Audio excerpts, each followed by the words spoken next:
Hi అండి, నమస్తే. నేను మీ జయశ్రీ. ఈరోజు కమ్మని పులిహోర తయారీ విధానం ఏమిటో చూద్దాం. పులిహోరకి ముందుగా మనం చింతపండు నానబెట్టుకోవాలి. ఈ చింతపండు నేను 75 గ్రాములు ఉంటుందండి.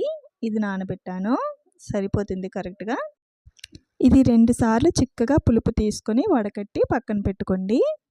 1 కిలో తీసుకునేలా ఉంటే 100 గ్రాముల చింతపండు సరిపోతుంది.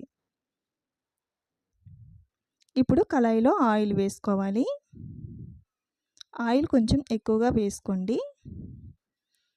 ఇలా వేసిన తర్వాత పల్లీలు ఎక్కువగా ఇష్టపడేవారైతే 4-5 స్పూన్స్ ఎక్కువగా వేసుకోండి. ఇవి మంచి కలర్ వచ్చే వరకు వేగనివ్వండి. ఇలా మంచి కలర్ వచ్చిన తర్వాత 2 స్పూన్లు శనగపప్పు వేసుకోండి.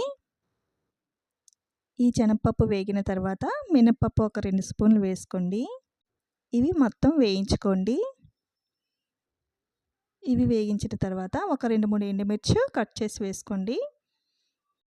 ఇప్పుడు 1 స్పూన్ ఆవాలు వేసుకోండి. ఆవాలు వేసిన తర్వాత 4-5 పచ్చిమిరపకాయలు వేసుకోండి. చిన్నగా కట్ చేసిన అల్లం ముక్కలు 1 స్పూన్ ఉండేటట్లుగా వేసుకోండి. ఒక 1/2 స్పూన్ పసుపు, ఇంగువ వేసుకోండి. నేను ఇంగువ సపరేట్గా వేయించి తీసుకున్నాను. ఇది వీడియో మిస్ అయిందండి. ఇది ఇలా వేగిన తర్వాత చింతపండు పులుపు వేసేసుకోండి. సెకండ్ టైం కొంచెం పులుపు తీసి వేసుకోండి. ఇప్పుడు దీనిలో తగినంత ఉప్పు వేసుకొని కాసేపు ఉడకనివ్వండి. ఈ రైస్లో కొంచెం ఆయిల్ వేసుకుంటే బాగుంటుంది రైసు. ఇది చల్లారిన తర్వాత పొడి పొడిగా అవుతుంది. ఈలోపు మనకి పులుపు మరుగుతూ ఉంటుంది. చూసారు కదా, ఆయిల్ సెపరేట్ అయిపోతుంది. ఇప్పుడు స్టవ్ ఆఫ్ చేసేసుకోండి. ఇది కొంచెం చల్లారనివ్వండి.